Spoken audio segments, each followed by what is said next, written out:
I fell asleep on the Apache's strong shoulders during the mating ceremony, shocking the entire tribe. Sarah Mitchell gripped the steering wheel of her dusty rental car as she drove down the long, winding road toward the San Carlos Apache Reservation. The Arizona sun beat down mercilessly on the hood, making the air shimmer in waves above the asphalt. She had made this journey dozens of times over the past 3 years, but today felt different.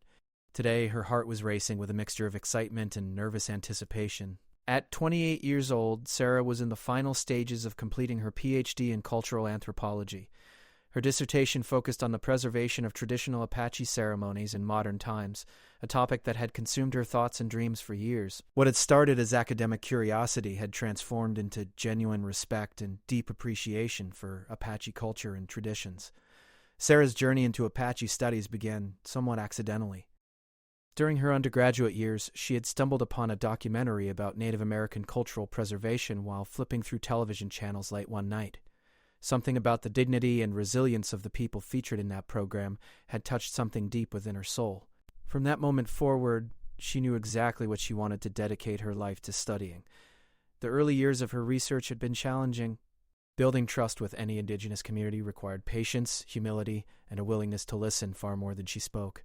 Sarah had learned quickly that she couldn't simply arrive with her notebooks and recording devices expecting people to share their most sacred traditions with a complete stranger. Trust had to be earned, one conversation at a time, one act of genuine respect at a time. She had started small, volunteering at community events, helping with youth education programs, and simply spending time on the reservation without constantly asking questions or taking notes. She learned to appreciate silence, to understand that not everything needed to be documented or analyzed. Sometimes the most important lessons came from simply being present and observing with quiet respect. Over those 3 years, Sarah had formed meaningful connections with several community members. There was Thomas, a middle-aged man who ran a small store near the reservation center, who had taught her about the importance of humor and lightness even when discussing serious cultural topics. There was young Rebecca, a teenager who was learning traditional basket weaving from her grandmother, who had shown Sarah that cultural preservation was very much alive in the younger generation. But perhaps her most important connection was with Maria Goseyun, a respected tribal elder in her 70s. Maria had kind eyes that seemed to see straight through to a person's true intentions. When Sarah had first met Maria at a community gathering 2 years ago, the elder woman had studied her carefully for several long minutes before speaking a single word. That first conversation had been brief but meaningful. Maria had asked Sarah why she wanted to study Apache culture. Sarah had given her prepared academic answer about cultural preservation and historical documentation. Maria had simply nodded and walked away, leaving Sarah wondering if she had somehow failed an invisible test. But Maria must have seen something genuine in Sarah because over the following months, she began to open up. The conversations grew longer and deeper. Maria shared stories about her childhood, about the struggles her people had faced, and about the strength that came from maintaining connection to traditional ways, even as the modern world pressed in from all sides. Sarah never took these conversations for granted. She understood that she was being given a precious gift, the gift of trust and knowledge that Maria was under no obligation to share. Sarah treated every story, every lesson, every moment with the reverence it deserved. Last week, something extraordinary had happened. Sarah had received a phone call from Maria, inviting her to come to the reservation for an important conversation. When Sarah arrived, Maria had served her traditional fry bread and tea before getting to the point of the invitation. "There will be a marriage ceremony," Maria had said, her weathered hands wrapped around her own cup of tea, "a traditional ceremony held at one of our sacred sites in the mountains. These ceremonies are not usually open to outsiders, but the council has agreed that you may attend as an honored guest." Sarah had felt her breath catch in her throat. She knew exactly what this meant. In her 3 years of research, she had read about these traditional marriage ceremonies but had never imagined she might actually witness one. These were sacred events, deeply meaningful to Apache culture, and the fact that she was being invited spoke volumes about the trust she had built. "I am deeply honored," Sarah had replied, her voice trembling slightly with emotion. "I promise to be respectful and to follow all protocols exactly as instructed." Maria had smiled then, a warm expression that crinkled the corners of her eyes. "I know you will. That is why we are inviting you. You have shown over these years that you understand the difference between studying a culture and respecting it. Not everyone knows that difference." Maria had then spent the next hour carefully explaining the protocols Sarah would need to follow. There were specific ways to dress, specific places she would need to sit or stand, moments when she must remain absolutely silent and still, and customs about eye contact and physical proximity to others. Sarah had listened with intense concentration, taking mental notes of every detail. "This ceremony will be held at a remote location," Maria had explained. "It requires a full day's journey on foot to reach the sacred site. The path is difficult, with steep climbs and rough terrain. You must be prepared for this physical challenge." Sarah had nodded confidently. She was in good shape, ran regularly, and enjoyed hiking. She felt certain she could handle whatever physical demands the journey required. "The ceremony itself will last many hours, perhaps through most of the night," Maria had continued. "You will need to remain alert and respectful throughout. Can you do this?" "Yes," Sarah had answered without hesitation. "I understand the importance, and I will honor it." Now, as Sarah pulled her car into the small parking area near Maria's home, she felt that same sense of determined readiness. She had spent the past week preparing carefully. She had purchased appropriate clothing as Maria had specified, modest, comfortable garments in muted colors that would be suitable for both the difficult hike and the sacred ceremony. She had broken in a new pair of sturdy hiking boots to ensure no blisters would slow her down. She had studied her notes on Apache marriage traditions until she could recite them from memory. There was just one small problem that Sarah had been trying to ignore. For the past 4 days, she had been fighting off what seemed to be a persistent flu. It had started with a scratchy throat and had progressed to body aches, fatigue, and occasional chills. She had been taking over-the-counter medications and telling herself that she would be fine, that she just needed to push through. The truth was, Sarah knew she should probably rest and recover, but the thought of missing this opportunity, this once-in-a-lifetime chance to witness a traditional ceremony, was unbearable. She had waited 3 years for a moment like this. Who knew if such an opportunity would ever come again? She convinced herself that the excitement and adrenaline of the experience would carry her through whatever physical discomfort she was feeling. As Sarah stepped out of her car, the Arizona heat hit her like a physical force. She grabbed her backpack, which she had carefully packed with water bottles, energy bars, sunscreen, and a small first aid kit. She had been instructed to travel light, bringing only essentials as the journey would be long and demanding. Maria emerged from her home, accompanied by several other community members whom Sarah recognized from previous visits. There were warm greetings and handshakes. Sarah noticed that everyone seemed to be in good spirits, excited about the upcoming ceremony and the celebration it represented. As the group began to gather and prepare for departure, Sarah's eyes fell on a man she didn't recognize. He was tall, probably in his early 30s, with strong features and an air of quiet confidence. He was wearing traditional clothing and seemed to be reviewing some kind of ceremonial items with careful attention. "Sarah," Maria called, gesturing for her to come closer. "I want you to meet Joseph So. He is one of our cultural preservationists and will be participating in the ceremony in an important role." Joseph turned and extended his hand to Sarah with a friendly smile. His handshake was firm but not aggressive, and his eyes held the same kind of genuine warmth that Sarah had come to associate with the best people she had met on the reservation. "It's nice to meet you," Joseph said. "Maria has told me about your research and your respect for our traditions. We're glad to have you join us for this special occasion." "The honor is entirely mine," Sarah replied sincerely. "I'm grateful for this opportunity and will do my best to be a respectful observer." Joseph nodded approvingly. "The journey ahead is challenging, but the destination is worth every step. Stay close to the group, and don't hesitate to ask if you need anything." As the group began their departure, setting off on the trail that would lead them into the mountains, Sarah fell into step with the others. The morning sun was already intense, and she could feel sweat beginning to form on her brow. She took a sip from her water bottle and reminded herself to pace herself carefully. The trail started gradually, winding through desert scrubland dotted with cacti and hardy brush. Sarah found the initial pace manageable, though she noticed that her body felt heavier than usual, no doubt the lingering effect of the flu she had been battling. She focused on putting one foot in front of the other, matching the steady rhythm of the experienced hikers around her. Around her, conversations flowed naturally among the Apache community members. They spoke in a mixture of English and their traditional language, discussing family news, sharing jokes, and expressing their happiness about the upcoming wedding. Sarah listened quietly, appreciating the glimpses into everyday community life that these casual conversations provided. As the hours passed and the sun climbed higher in the sky, the terrain became more challenging.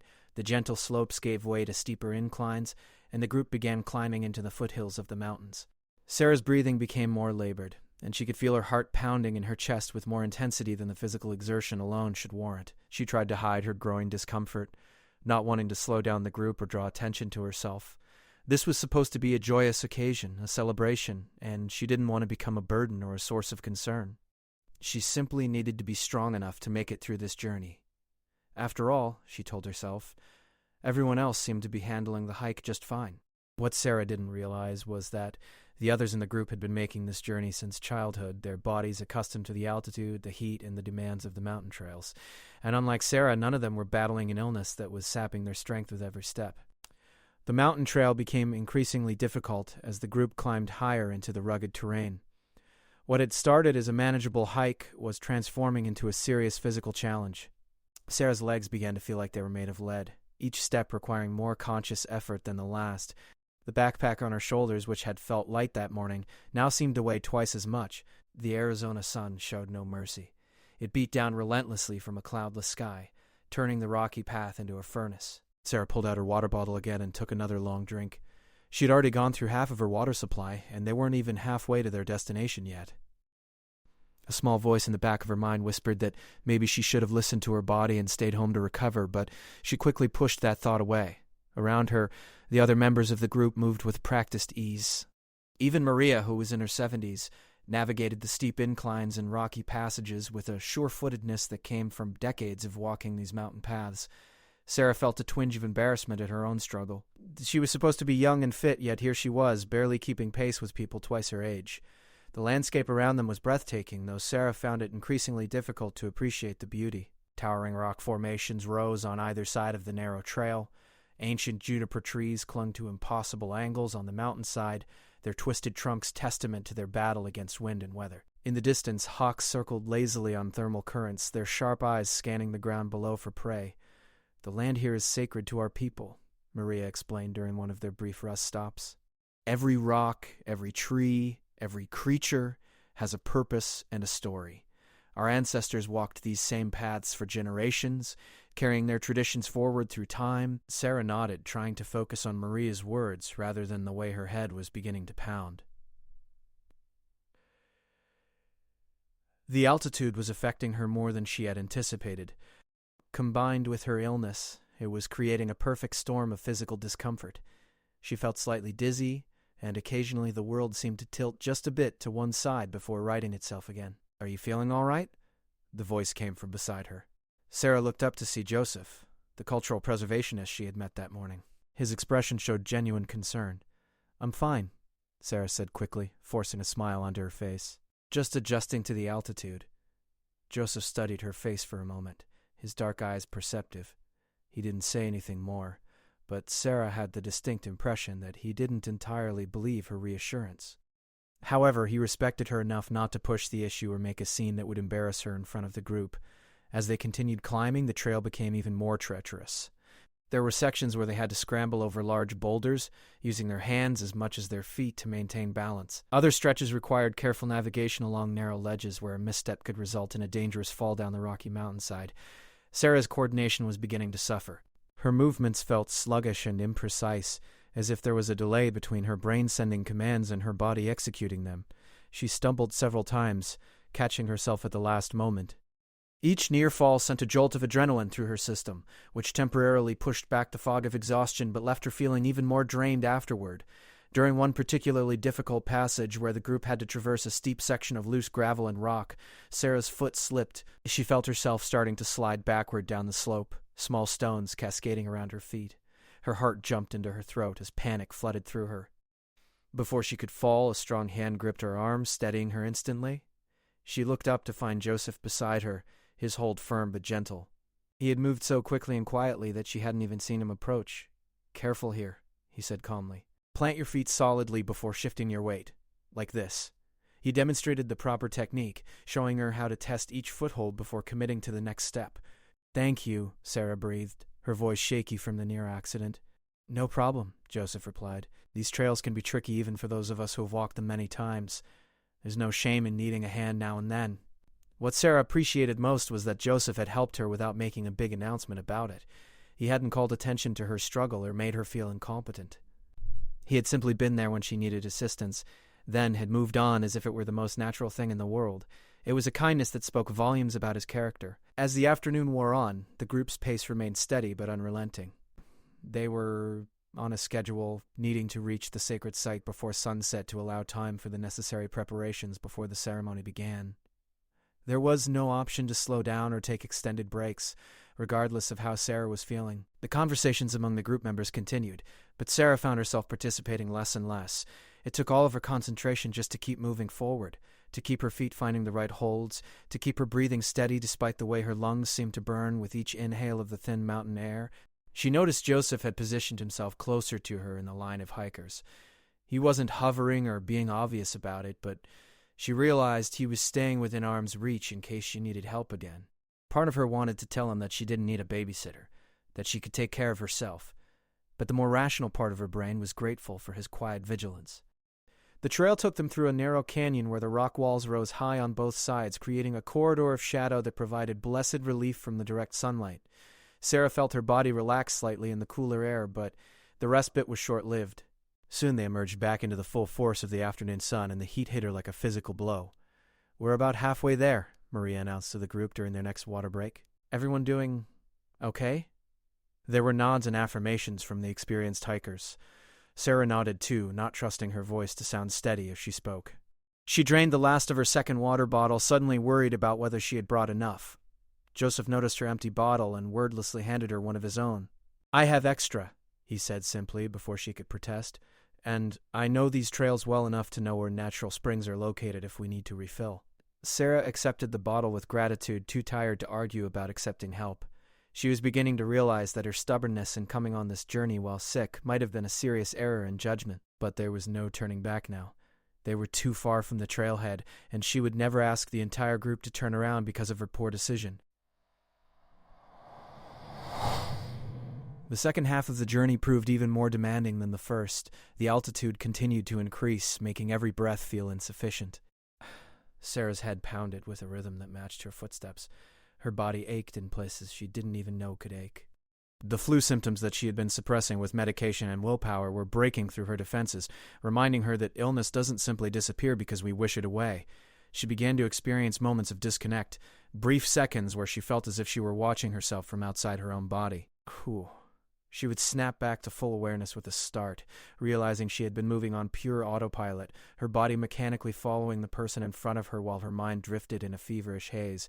Joseph noticed these lapses. Sarah could feel his attention on her, his watchfulness increasing as her condition became more apparent. Several times he created opportunities for the group to take short breaks, suggesting they stop to observe particular landmarks or to listen to Maria share stories about the historical significance of different locations along the trail. During one of these breaks, Joseph moved to sit on a rock near where Sarah had collapsed in exhausted relief. He didn't speak directly to her, but addressed his comments to the group as a whole. "My grandfather used to say that the mountain teaches us important lessons," Joseph said. "It teaches us about strength, yes, but also about knowing when to ask for help. The strongest warriors were not those who never struggled, but those who had the wisdom to lean on their brothers and sisters when the journey became difficult." Sarah understood that his words were meant for her, delivered in a way that wouldn't single her out or embarrass her in front of the others. It was another act of kindness from this man who seemed to understand the delicate balance between helping someone and preserving their dignity. The final stretch of the journey took them up a series of switchbacks that zigzagged up the face of a steep mountain slope. Sarah's vision began to narrow, tunneling down until she could see only the patch of ground directly in front of her feet. She counted her steps, focusing on reaching arbitrary goals. 20 more steps, then 20 more. Then 20 more after that. She was vaguely aware of Joseph's presence beside her, though she couldn't have said when he had moved from his position elsewhere in the group to walk directly alongside her. His hand occasionally touched her elbow, steadying her when she swayed, guiding her around obstacles she was too focused to notice on her own. "Almost there," he said quietly, his voice seeming to come from very far away, even though he was right beside her. "Just a little bit further. You can do this." Sarah wanted to thank him, wanted to tell him how much his support meant, but she couldn't spare the breath for words. She simply nodded and kept moving, kept forcing one foot in front of the other, kept pushing through the wall of exhaustion that threatened to overwhelm her completely. Just when Sarah thought she couldn't take another step, when she was certain her legs would simply give out beneath her, the trail leveled out. The group emerged onto a plateau, a flat area nestled among the mountain peaks. And there, spread out before them, was the sacred ceremonial site. It was a natural amphitheater, a circular clearing surrounded by ancient rock formations that rose like silent guardians. In the center was a flat area where, Sarah could see, preparations had already been made for the ceremony. There were carefully arranged stones marking important positions, traditional items that would be used in the ritual, and a sense of profound peace that seemed to emanate from the very earth itself. "We have arrived," Maria announced, her voice filled with reverence and satisfaction. The other members of the group moved immediately into action, beginning the work of setting up for the ceremony. Sarah stood swaying slightly on her feet, trying to take in the significance of where she was and what she was about to witness. She had made it. Despite everything, despite her illness and exhaustion, despite the brutal difficulty of the journey, she had actually made it. Joseph appeared at her side once more, his expression concerned. "You should sit and rest," he said gently. "You've pushed yourself very hard today. The ceremony won't begin for at least an hour while we make preparations. Use that time to recover your strength." Sarah nodded, too tired to protest or maintain the pretense that she was fine. She made her way to a flat rock at the edge of the ceremonial area. The spot that Maria had indicated would be her position as an observer. She sank down onto the stone surface with a sigh of profound relief, her body grateful to finally stop moving. As she sat there, watching the Apache people move with purpose and reverence as they prepared for the sacred ceremony, Sarah felt a complex mixture of emotions. There was pride that she had completed the journey, accomplishment that she would witness something so few outsiders ever saw. But there was also growing worry, a creeping concern about whether she had enough strength left to maintain the alertness and respect that the ceremony would require. The sun was beginning its descent toward the horizon, painting the sky in shades of orange and pink. Night would fall soon, and with it would come the ceremony that Sarah had traveled so far to witness. She closed her eyes for just a moment, telling herself she was simply resting them, gathering her strength for the long night ahead. She had no idea just how challenging that night would prove to be, or how one moment of human weakness would create a situation that would shock everyone present and change the course of her relationship with this community forever. The sacred ceremonial site transformed as the sun descended toward the horizon. The harsh brightness of afternoon gave way to the softer golden light of approaching evening. Long shadows stretched across the plateau, and the temperature began to drop from its scorching peak to something more bearable. Sarah sat on her designated rock, watching as the Apache community members moved with practiced efficiency, preparing for the ceremony that would soon begin. Maria directed the preparations with quiet authority, her voice carrying across the clearing as she guided people to their positions. Younger members of the community arranged ceremonial items with careful precision, treating each object with the reverence it deserved. Sarah watched, fascinated despite her exhaustion, as traditional pottery, woven blankets, and sacred objects were positioned according to patterns that had been followed for countless generations. Joseph had changed into full ceremonial attire. He wore traditional Apache clothing that Sarah recognized from her research but had never seen worn in such an authentic context. The garments were beautiful, decorated with intricate beadwork and symbols that held deep cultural meaning. He moved with a dignity and purpose that spoke to the importance of his role in the upcoming ceremony. Sarah pulled out a small notebook from her backpack, intending to jot down a few observational notes, but as she tried to focus on the page, the words seemed to swim before her eyes. She blinked hard, trying to clear her vision, but the letters refused to stay still. After a few unsuccessful attempts, she gave up and tucked the notebook away. She would have to rely on memory instead of written notes, trusting that the significance of what she was about to witness would be burned into her mind clearly enough to recall later. Other members of the tribe began to arrive at the ceremonial site. These were people who had traveled from different directions, taking various paths up the mountain to converge at this sacred location. Each arrival was greeted with warm embraces and quiet conversations. The bride and groom were among these newcomers, and Sarah felt her heart lift at seeing the joy on their faces. They were young, probably in their mid-20s, and the love between them was evident in every glance they shared. The bride wore a traditional dress that was absolutely stunning. It was made of soft deerskin, decorated with intricate beadwork and patterns of blue, red, and white. Her long black hair had been carefully braided and adorned with small ornaments that caught the fading sunlight. She moved with a grace that came from knowing she was participating in a tradition that stretched back through countless generations of her people. The groom stood tall beside her, also dressed in ceremonial clothing that marked this as one of the most important days of his life. Sarah could see the mixture of solemnity and happiness on his face. This was not just a wedding in the modern sense. It was a sacred union being blessed by the traditions of his ancestors, performed in the way it had been done long before the arrival of European settlers, long before the modern world had tried to erase indigenous cultures. As the last rays of direct sunlight touched the mountain peaks, Maria called everyone to their positions. The ceremony was about to begin. Sarah felt a surge of alertness push through her exhaustion. This was the moment she had traveled so far to witness. She straightened her posture, determined to be fully present and respectful throughout the entire event. The ceremonial participants formed a circle in the center of the clearing. The bride and groom stood at the heart of this circle, facing each other with their hands joined. Maria took her position as one of the elders who would guide the ceremony, her weathered face solemn and beautiful in the gathering twilight. Joseph stood at a significant position within the circle, near the outer edge but close to where Sarah sat observing. The ceremony began with a prayer spoken in the Apache language. Maria's voice rose and fell in rhythmic patterns, calling upon the spirits of the ancestors, asking for blessings upon this union, invoking the natural forces of the earth, sky, and mountains to witness and sanctify this marriage. Sarah didn't understand all of the words, but she felt the power of them, nonetheless. There was something profound in hearing this ancient language spoken with such reverence in this sacred place.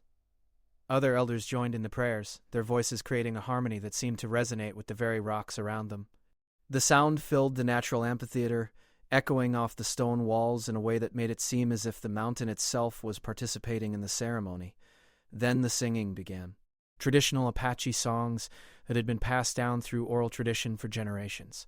The melodies were unlike anything in Western music, following patterns and rhythms that were entirely their own. Some songs were joyful, celebrating the happiness of union. Others were more solemn, acknowledging the serious responsibilities that marriage brings. The singers' voices rose and fell, weaving together in complex harmonies that required no musical instruments to create beauty.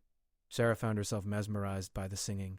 The repetitive nature of the chants, the rhythmic beating of a ceremonial drum that had been brought out for this purpose, the way the voices seemed to blend with the sounds of the mountain evening, all of it created an almost hypnotic atmosphere. She swayed slightly where she sat, her eyes fixed on the ceremony, but her consciousness beginning to drift in that space between alertness and sleep. She shook her head sharply, forcing herself back to full awareness. She couldn't fall asleep. Not here. Not during this sacred ceremony. That would be the ultimate sign of disrespect, a betrayal of all the trust that had been placed in her. She dug her fingernails into her palms, using the small pain to keep herself alert. The ceremony moved through its various stages. There were symbolic exchanges between the bride and groom, each gesture laden with meaning. A shared food from a common bowl, representing their commitment to sustain each other through life. They were wrapped together in a blanket, symbolizing how they would now face the world as a united entity rather than as separate individuals. They made promises to each other and to the community, speaking of their intentions to honor tradition while building their life together. Throughout all of this, the singing continued. Sometimes it was loud and celebratory, filling the air with sound. Other times it became softer, more intimate, creating a sonic backdrop to the ritual actions taking place at the center of the circle. The drum maintained its steady beat like a heartbeat, constant and sure. Sarah tried desperately to focus on every detail, knowing that this was a once-in-a-lifetime experience. But her body was betraying her. The combination of her illness, the physical exhaustion from the brutal hike, the altitude, and the sleep deprivation from the previous nights when she had been too excited and anxious about this trip to rest properly, all of it was creating a perfect storm of fatigue. Her eyelids felt heavy, as if weights had been attached to them. Each blink took conscious effort to reverse, her eyes wanting to stay closed just a little bit longer each time. Her head began to feel disconnected from her body, floating somehow, as if it might drift away if she didn't concentrate on keeping it attached. Twilight deepened into true night. Stars began to appear in the darkening sky above, countless pinpoints of light that seemed brighter here in the mountains, far from any city lights. A crescent moon rose, adding its pale illumination to the ceremonial space. Traditionally made torches were lit around the perimeter of the circle, their flames dancing in the slight evening breeze, casting flickering shadows that made everything seem dreamlike and unreal. The firelight created an intimate atmosphere within the ceremonial circle. Faces were illuminated in warm golden tones, expressions of joy and reverence clearly visible even in the darkness. The shadows seemed to dance along with the flames, and Sarah found her eyes following these movements, tracking the patterns of light and dark in a way that made her feel even more disconnected from reality. She was so tired. More tired than she could ever remember being in her entire life. Every muscle in her body ached. Her head throbbed with a dull, persistent pain that the rhythmic chanting seemed to amplify rather than soothe. Her throat was dry despite all the water she had consumed, and she felt alternately too hot and then chilled as her body struggled with the fever she had been fighting. But she couldn't give in to the exhaustion. She had to stay alert. She had to remain respectful. She focused on her breathing, trying to use it as an anchor to keep her consciousness from drifting away. In and out, deep and steady, matching the rhythm of the ceremonial drum. The ceremony continued for hours. This was normal, Sarah knew from her research. Traditional Apache marriage ceremonies were not brief affairs. They were comprehensive rituals that acknowledged every aspect of what marriage meant, that called upon every relevant force and spirit to bless and guide the union. I moved differently during such ceremonies, measured not by clocks, but by the completion of each necessary element of the ritual. Joseph stood near her position at the outer edge of the ceremonial circle. His role required him to remain standing, to be present and alert, as a representative of the community's cultural knowledge. Sarah could see him in her peripheral vision, tall and steady, his attention focused on the ceremony, but his awareness extending to everything happening in the sacred space. As another round of chanting began, Sarah felt herself slipping again. The voices seemed to come from very far away, as if she were hearing them through water or thick glass. The firelight blurred and swam before her eyes. She tried to focus, tried to pull herself back to full awareness, but it was like trying to swim against a powerful current that kept pulling her down into darkness. She didn't realize she had started to lean to the side. Her body, deprived of proper rest and pushed beyond its limits, was simply giving up on maintaining an upright position. Her conscious mind tried to send commands to her muscles to sit up straight, but there was a delay, a disconnect between intention and action. The world tilted sideways in Sarah's vision. She felt herself falling but couldn't seem to make her arms move to catch herself. Time seemed to slow down, each second stretching out impossibly long. She was vaguely aware of movement beside her, of something solid appearing where there had been only air. Her head came to rest against something warm and solid.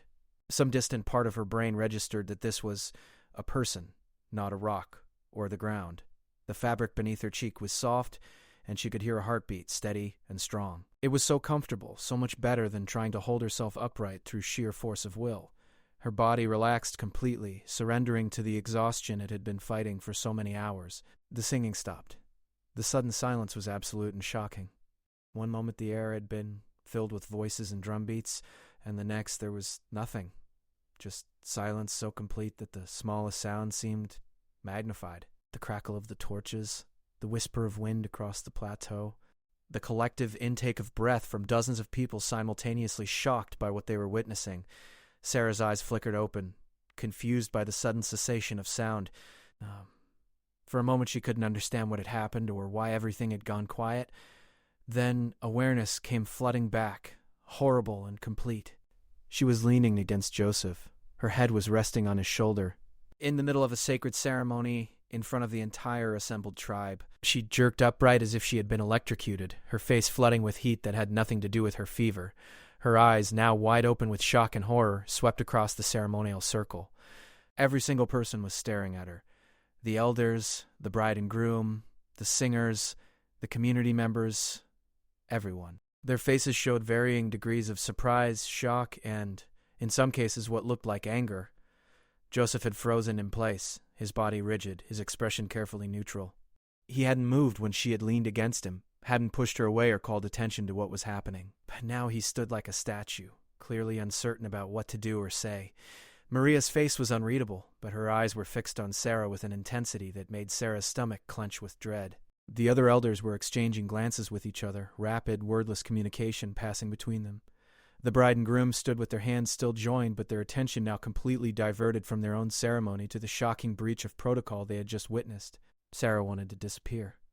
She wanted the earth to open up and swallow her whole.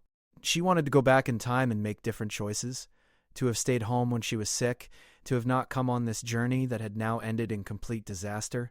Her mind raced, trying to find words adequate to express her horror and apology, but everything she thought of seemed hopelessly insufficient. The silence stretched on, heavy and oppressive.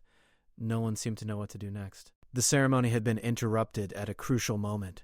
A sacred ritual had been disrupted by an outsider who had been invited as a gesture of trust and respect. Sarah had violated that trust in the most public and embarrassing way possible. Tears began to stream down Sarah's face, hot and unstoppable. She opened her mouth to speak, to apologize, to try to explain, but no words would come. Her throat felt closed, whether from emotion or illness she couldn't tell. All she could do was sit there on her rock, crying silently while dozens of eyes continued to stare at her as the magnitude of what she had done crashed down upon her consciousness with devastating force. The silence that hung over the ceremonial site felt suffocating. Sarah's tears continued to fall, tracking down her cheeks and dripping onto her hands, which she had clasped tightly in her lap. She couldn't bring herself to look up, couldn't bear to see the disappointment and anger that she knew must be written on the faces of everyone present. Her entire body trembled, though whether from fever, exhaustion, or pure emotional distress, she no longer knew. The quiet was finally broken by Maria's voice. The elder spoke in Apache, her tone measured and controlled, addressing the assembled community. Sarah couldn't understand the words, but she could hear the weight of them, the seriousness with which Maria was speaking. The other elders listened intently, occasionally nodding or adding brief comments of their own. Joseph remained standing where he had been throughout the ceremony, though Sarah noticed his hands were now clenched at his sides. He kept his gaze forward, not looking at her, but she could sense the tension in his posture. She realized with a fresh wave of guilt that her actions might have caused problems for him as well. He had been kind to her throughout the day, helping her on the trail, and now she had potentially embarrassed him in front of his entire community during a sacred ceremony. After what felt like an eternity, Maria switched to English. Her words were directed at Sarah, though she addressed the entire gathering as well, ensuring everyone understood what was being said. "The ceremony has been interrupted," Maria stated, her voice neither harsh nor gentle, simply factual. "This is a serious matter. Our traditions teach us that ceremonies must be conducted with full attention and respect. What has happened here tonight is unprecedented." Sarah finally found her voice, though it came out as barely more than a whisper. "I am so sorry. I have no excuse. I was ill and exhausted, but that doesn't matter. I should have been stronger. I should have been more respectful. I have dishonored your trust in me and disgraced myself. Please, I am deeply, deeply sorry." More tears came as she spoke, her words breaking apart with emotion. She had worked for 3 years to build relationships with this community, to earn their trust and respect, and in one moment of weakness, she had potentially destroyed all of that. The thought was almost unbearable. The bride, who had been silent until now, spoke up. Her voice was softer than Maria's, and there was less anger in it than Sarah would have expected. "Did you come here today while you were sick?" she asked directly. Sarah nodded miserably. "Yes. I've been fighting a flu for several days. But I didn't want to miss this opportunity. I thought I could manage. I was wrong. I made a terrible decision, and I've ruined your ceremony. I'm so sorry." The groom added his voice as well.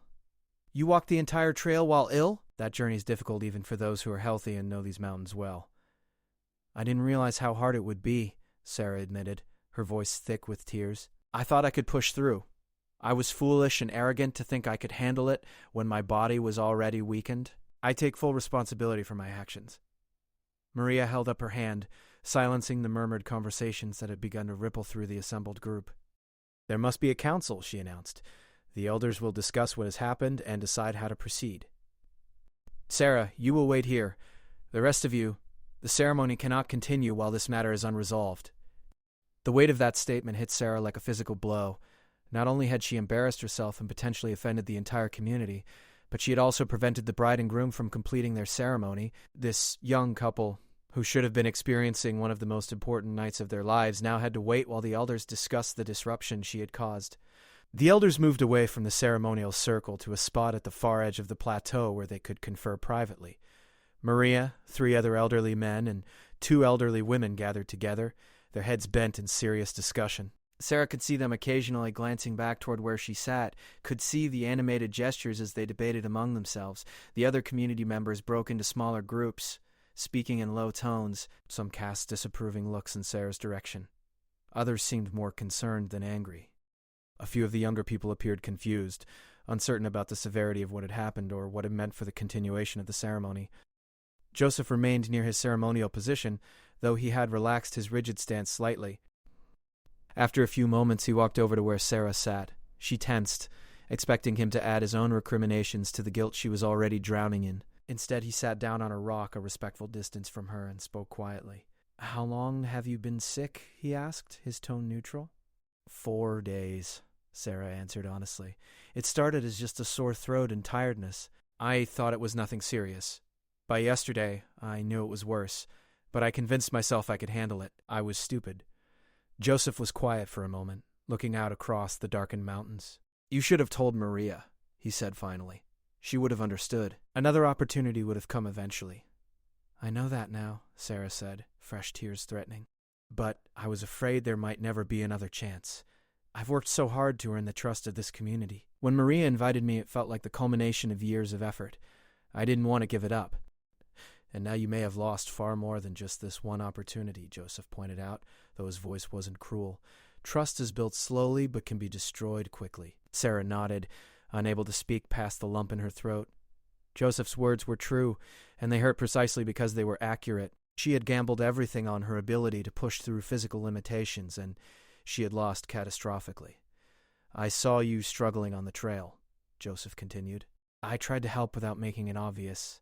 I thought if I could just get you here safely, you would be able to rest during the preparations and recover enough strength for the ceremony. I didn't realize you were as sick as you clearly are." "You've been incredibly kind," Sarah managed to say, "and I've repaid that kindness by creating this disaster.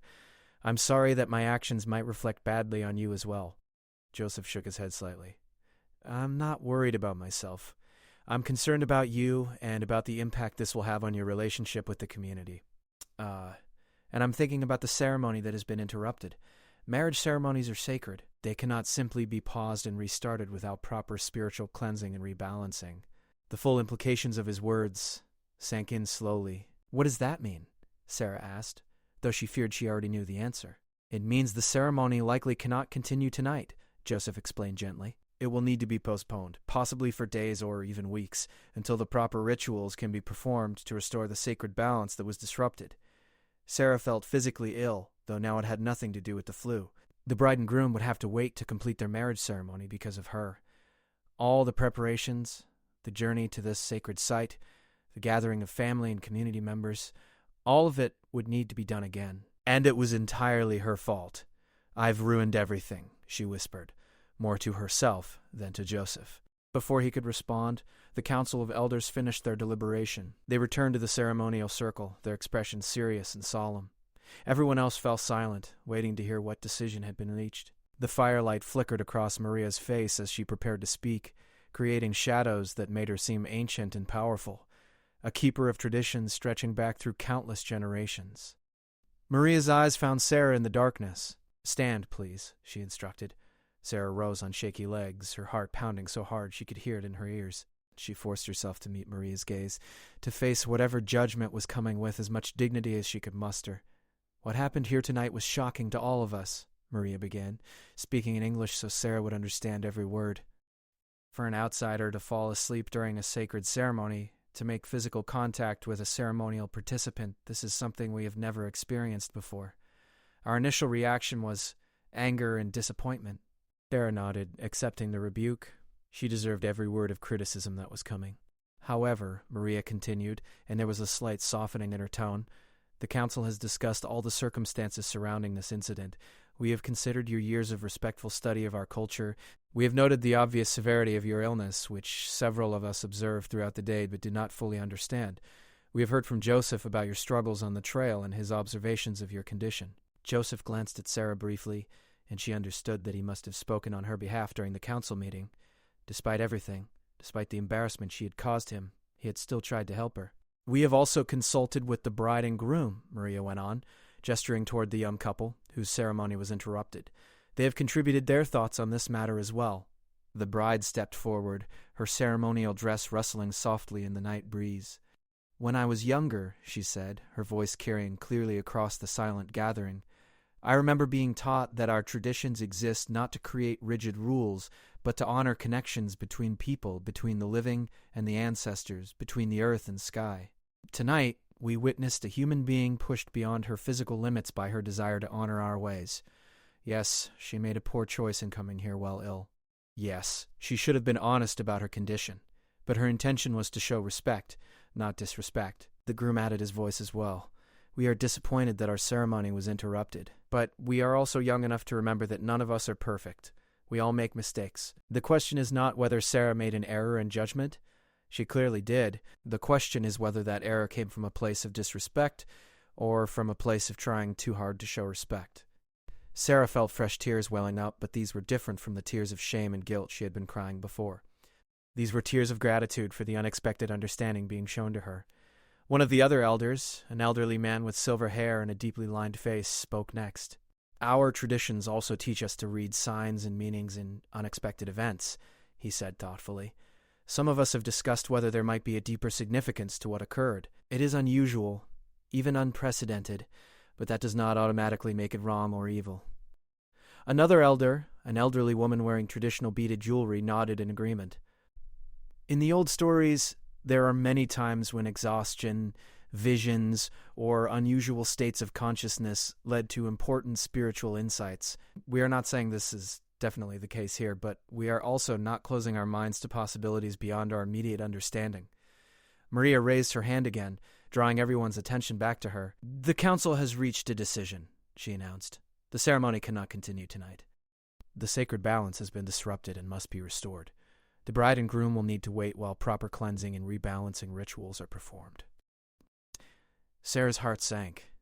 Even with the understanding being shown, the result was still that the ceremony had been ruined. However, Maria continued, we recognize that this disruption came not from malice or intentional disrespect, but from a combination of poor judgment and human frailty. Sarah, you will be required to participate in a cleansing ceremony. This is not a punishment, but a necessary step to restore spiritual balance after what occurred. It will take place tomorrow, once you have had proper rest and medical attention for your illness. I will do whatever is required, Sarah said immediately, her voice hoarse with emotion. I am grateful for your understanding and mercy. This is not mercy, one of the male elders corrected gently. This is justice tempered with wisdom. We see the whole person, not just the mistake. We see the 3 years of respectful study, the genuine relationships built, the sincere efforts to understand our ways. One error, however significant, does not erase all of that. But neither does past good behavior excuse present mistakes. Both truths exist together. Maria stepped closer to Sarah, her weathered hand reaching out to touch Sarah's shoulder briefly. You will learn from this, she said firmly. You will understand more deeply the importance of honesty about one's limitations.